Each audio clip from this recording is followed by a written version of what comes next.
오늘의 말씀의 제목은 성령의 역사라는 제목으로 에스겔서 37장 1절에서부터 14절까지의 말씀으로 여러분들과 함께 은혜를 나눌까 합니다. 에스겔 선지자는요, 바벨론 나라가 예루살렘을 두 번째 쳐들어왔을 때에 그때 이 왕이었던 요야김이라고 하는 왕과 함께 붙들려 가지고 바벨론으로 끌려갔던 사람, 포로로 끌려간 거죠. 나라가 망하니까 왕도 끌려가지고 그 먼 바벨론까지 끌려갔던 그 시대의 사람입니다. 그런데 이 에스겔서 1장 1절의 말씀을 보면은 그 내용이 나와 있는데 제가 한번 읽어드립니다. 에스겔서 1장 1절의 말씀을 보면요, 그 내용이 상세하게 나옵니다. 30째 해 넷째 달 초 닷새에 내가 그발강가 사로잡힌 중에 있을 때에 에스겔이 포로가 되어가지고 그 바벨론의 그발강이라고 하는 그 강에 있을 때에 하늘이 열리며 하나님의 모습이 자기에게 보이더라고요. 이때가 언젠가 하니까 요야긴 왕이 사로잡힌 지 5년이 됐던 그 달 초 닷새 날에 이 일이 일어났다는 거죠. 그리고 3절 말씀에 여러분들 보면은 갈대아 땅, 그발 이 바벨론을 말합니다. 갈대아 땅 그발 강가에서 여호와의 말씀이 부시의 아들인 제사장 나 에스겔에게, 그러면은 이 에스겔도 뭡니까? 제사장이었다는 거죠. 제사장이면서 붙들려 갔다는 것이요. 에스겔에게 특별히 임하고, 그 다음에 여러분 주의할 대목이 뭐라고 합니까? 여호와의 권능이 내 위에 있었다. 여호와의 권능이 있었다는 거예요. 여러분, 여호와의 권능이 우리가 말하는 뭡니까?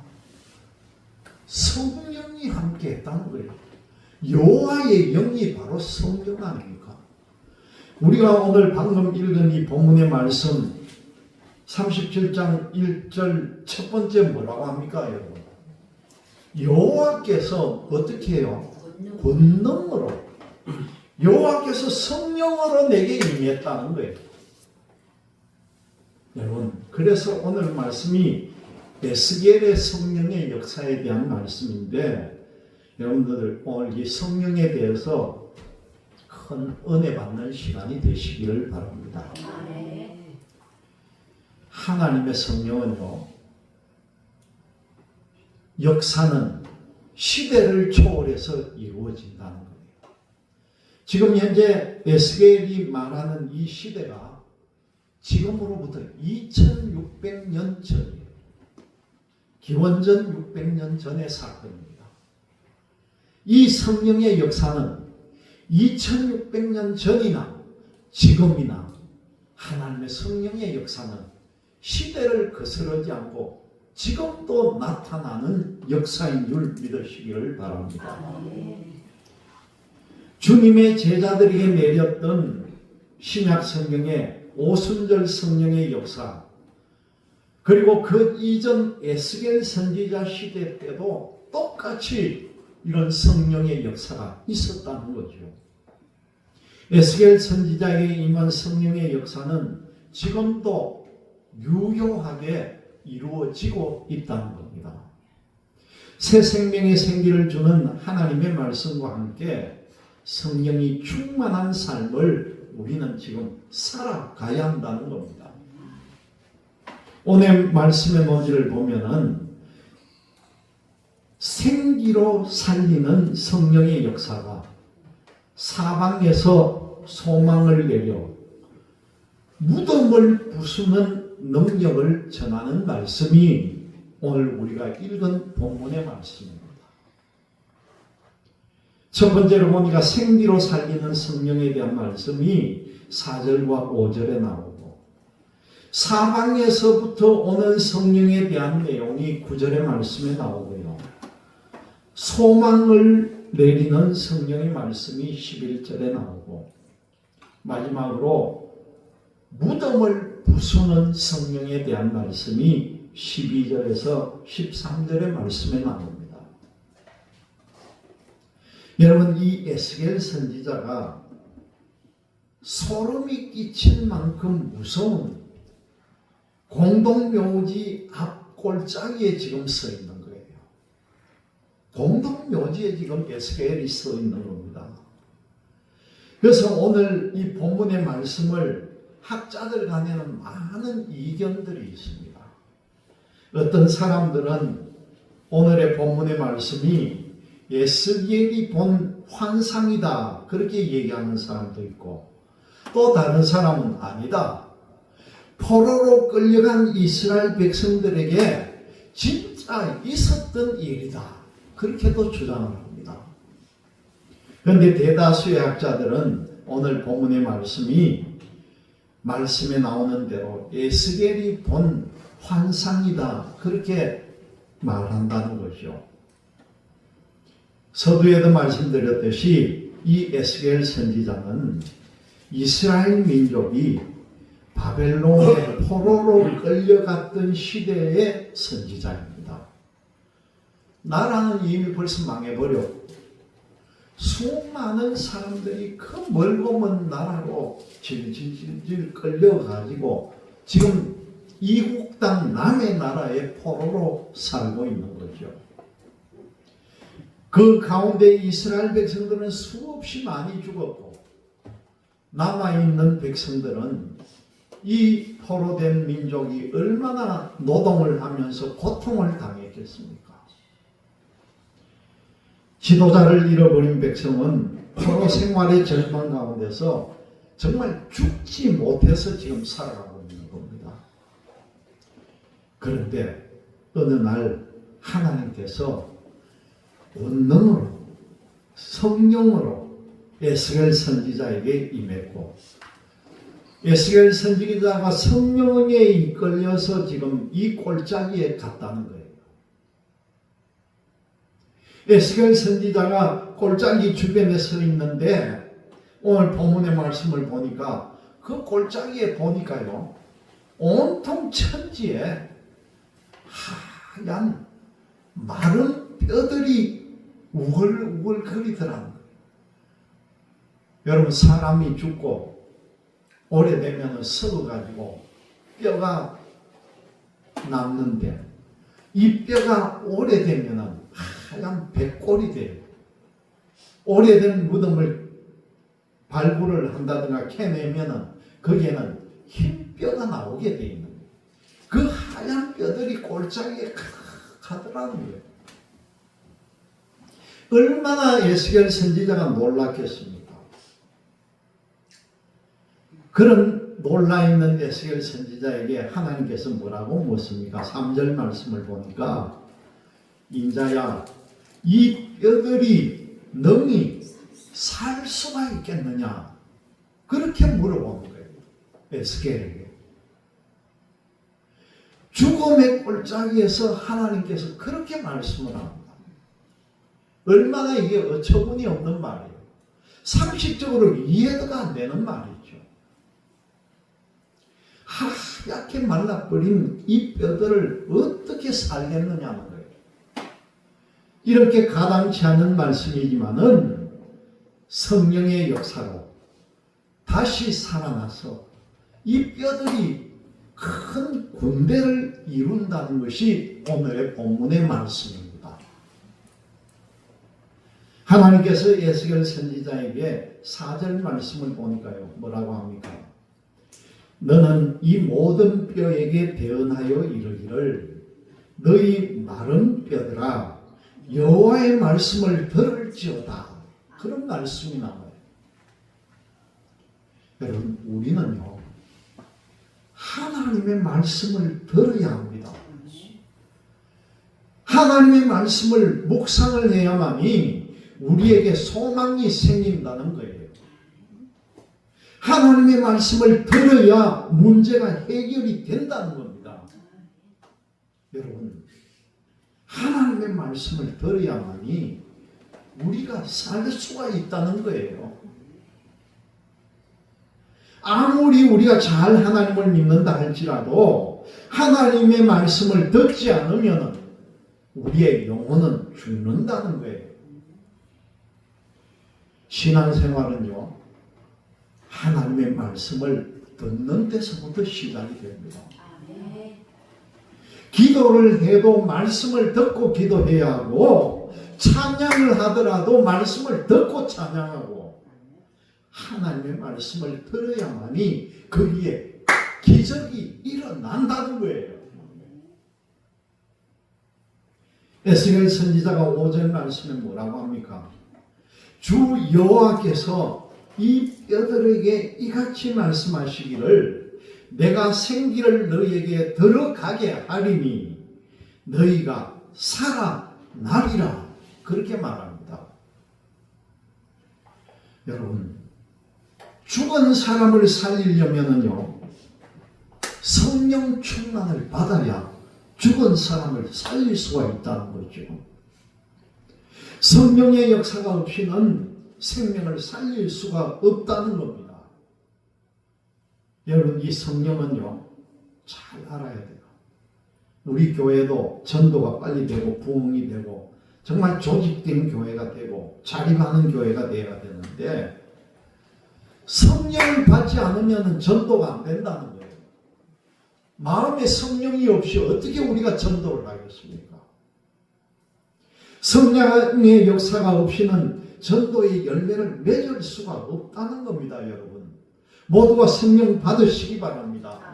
오순절날의 성령의 역사처럼 가슴이 뜨거워져서 정말 만나는 사람마다 구원의 역사가 이루는 그런 교회로 거듭나야 된다는 거죠. 성령의 역사가 없이는요, 병든 자가 고침도 받을 수가 없어요. 성령 받기 바랍니다. 성령의 역사가 없이는 죽은 자가 살아날 수가 없다는 거죠. 5절 말씀에 보니까 주 여호와께서 이 뼈들에게 이같이 말씀하시기를 내가 생기를 너희에게 들어가게 하리니 너희가 살아나리라. 아멘. 이 살아나는 역사가 일어나야 합니다. 이 말씀을 그대로 믿고 성령을 충만히 받고 자신이 살고 다른 사람을 살리는 여러분들이 되시기를 주님의 이름으로 기원드립니다. 아멘. 여러분, 성령의 역사는요, 한 길로 오지 않고 오늘 말씀을 통해 보면은 동서남북 사방에서 다 온다는 거예요. 그리고 또한 성령은요, 어느 특별한 한 사람에게 오는 것이 아니라 모든 성도에게 다 이루어진다는 겁니다. 여러분, 사도행전을 통해 보지만은 예수님의 12제자가 그 전에는 성령도 모르고 있다가 그 마가의 다락방에 모여서 한 마음으로 간절히 하나님께 기도할 때에 제일 수제자라고 했던 베드로 사도에게만 내리지 않고 그에게 모였던 120명의 성도들에게 동일한 성령이 다 내린 걸 우리는 성령을 통해서 볼 수 있잖아요. 성령님은 모든 사람들에게 공평하게 우리에게 내려주시는 분임을 믿으시기를 바랍니다. 그러므로 우리는 모두 함께 하나님께 기도하고 성령 충만함을 받아야 합니다.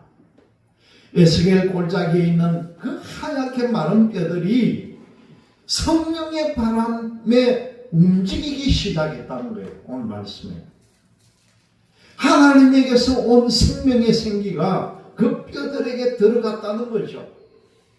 그랬더니만은요, 마른 뼈들이 끌그덕 끌그덕 소리를 내면서 여기 말씀해 보세요. 이 뼈 저 뼈가 서로 들어맞아 연결이 되더라고요. 뼈들이 뼈에 힘줄이 생기고 살이 오르더니만은 그 위에 가죽이 덮이기 시작하고 비로소 사람의 형체가 나타났다는 것입니다. 거기에다가 하나님께서 생기를 불어넣으니까 마른 뼈로 완성된 사람이 호흡이 살아나고 거기 살아났다는 그 사실이 9절 말씀에 나옵니다. 또 내가 내게 이르시되 인자야 너는 생기를 향하여 대언하라. 생기에게 대언하여 이르기를 주 여호와께서 이같이 말씀하시기를 생기야 사방에서부터 와서 이 죽음을 당한 자에게 불어서 살아나게 하라 하셨다 하라. 에스겔 선지자가 그대로 따르는 거예요. 그랬더니만은요 성령이 사방에서 오니까 얼마나 신기했겠습니까? 죽음의 골짜기가 갑자기 환해지면서 생명력이 넘치게 됐다는 거죠. 죽음의 그름은 그림자가 온데간데 없이 사라지고 살아 움직이는 성령으로 생명의 서왕이 비쳤다는 겁니다. 여러분 성도들에게는요 우리가 잘 아는 대로 믿음, 사랑, 소망이 절대적으로 필요합니다. 성도는 하나님과 예수님을 믿어야만 구원을 받습니다. 믿습니까? 또한 성도는 하나님도 사랑해야 되고 이웃도 사랑해야 되는 것이 우리의 사명이에요. 그리고 성도는 소망이 있어야만이 죽은 후에 우리가 하늘나라에 갈 수 있다는 걸 알아야죠. 그 믿음이 없이 어떻게 우리가 믿음을 갖습니까? 믿음이 과거라면은요, 사랑은 현재고, 소망은 바로 앞으로 일어날 미래가 소망이에요. 누구에게나 미래에 소망이 없으면 절망하고, 이런 소망이 없으면 자살하는 사람이 왜 자살을 합니까? 가슴에 소망이 없으니까 죽는 거예요. 소망이 없으니까. 내가 죽으려고 몇 번이나 생각하고 한 사람은 다시 생각해야 합니다. 그 마음에 하나님이 주시는 소망으로 채워져야만이 죽음에서 벗어날 수가 있다는 거죠. 이처럼 소망은 하나님을 믿는 성도나 믿지 않는 세상 사람들에게도 그렇게 중요하다는 겁니다. 그래서 사도 바울이 뭐라고 우리에게 말씀합니까? 로마서 8장 24절에서 25절의 말씀을 제가 읽어드립니다. 우리가 소망으로 구원을 얻었으면 보이는 소망이 아님이 보는 것을 누가 바라리요? 만일 우리가 보지 못하는 것을 바라면 참음으로 기다릴지니라. 그렇게 말씀합니다. 이 말씀처럼 우리가 소망으로 구원을 받았으니 보이지 않는 소망까지 우리가 바라봐야 된다는 거예요. 보이지 않는 소망을 참고 성령을 기다려야 한다는 겁니다. 여러분 특별히 현재 이 세상을 살면서 우리가 고난을 당한다 할지라도 우리에게 소망을 주시는 성령님을 기다리는 여러분들이 되시기를 주님의 이름으로 기원합니다. 하나님께서 에스겔 선지자에게 11절에 뭐라고 말합니까? 인자야, 이 뼈들은 이스라엘 족속이다. 이 뼈들이 바로 이스라엘 족속이라는 거예요. 그러면서 그들이 이러기를 우리의 뼈들이 말랐고 우리의 소망이 없어졌으니 우리는 다 멸절되었다 하느니라. 그렇게 말씀합니다. 이스라엘 백성들이 하얀 마른 뼈처럼 말라서 소망을 다 잃어버렸다는 거죠. 하지만 하나님께서 성령의 바람을 불어넣어서 이 이스라엘 백성들을 살려주셨다는 거예요. 여러분, 우리도 이처럼 소망의 성령을 풍성히 받는 여러분들이 되시기를 바랍니다. 여러분, 사람이 죽으면요, 그 시신을 처리하는 방법이 여러 가지가 있습니다. 죽은 시신을 강이나 바다에 그냥 던지는 그걸 수장이라고 해요. 물에다가 장례치러 온다. 그리고 어떤 나라는 보면요, 나무 가지 위에나 들판에다 그냥 던져버립니다. 왜 그렇습니까? 새나 짐승들이 와서 파먹게. 그걸 풍장이라고 해요. 풍장. 그리고 땅에다가 묻는, 우리가 보편적으로 하는 매장하는 방법이 있고, 지금 이스라엘처럼 벽을 돌을 파내가지고 묻는 석장이라는 게 있습니다. 이렇게 여러 가지 있습니다. 일반적으로 수장이나 풍장은 자연 환경을 해친다고 해서 지금 잘 이루어지지 않고 보통을 매장을 하지만은 중동 지방에는 이렇게 돌로 만든 무덤이 많다는 것이죠. 예수님께서는 인간들의 죄악을 대신해서 십자가에서 돌아가셨는데, 그 돌아가신 시신을 아리마대 요셉이라는 사람이 자기의 무덤에다가, 자기가 죽으려면 만들어 놨던 빈 무덤에다가 예수님의 무덤을 거기에다가 모셨다는 거예요. 그런데 여러분, 우리가 이 시간에도 잘 알아야 될 것은 하나님의 아들이신 예수님께서 스스로 무덤을 부수고 부활하실 수 있는 분이 예수님인데, 예수님은요, 하나님께서 보내신 성령의 역사로 부활하신 걸로 믿으시기를 바랍니다. 이런 역사적인 사실을 오래전에 하나님께서 예언한 말씀이 있습니다. 하나님이 스스로 탁 털고 일어난 것이 아니라 하나님께서 벌써 오늘 말씀 가운데 12절과 13절의 말씀을 여러분들 한번 찾아보세요. 12절과 13절 우리 같이 한 번만 더 읽어봅니다. 마지막에 그러므로 너는 변하여 그들에게 이르기를 주 여호와께서 이같이 말씀하시면 내 백성들아 내가 너희 무덤을 열고 너희로 거기에서 나오게 하고 이스라엘 땅으로 들어가게 하리라. 내 백성들아 내가 너희 무덤을 열고 너희로 거기에서 나오게 한즉 너희는 내가 여호와인 줄 알리라. 아멘. 이 말씀의 근거가 뭡니까? 예수님께서도 하나님 성령으로 거기에서 나오게 한 그 말씀을 벌써 에스겔 선지자를 통해서 우리에게 가르쳐 준 내용이죠. 여러분, 우리 일반 사람은요, 누구의 무덤이든 열 자격이 없어요.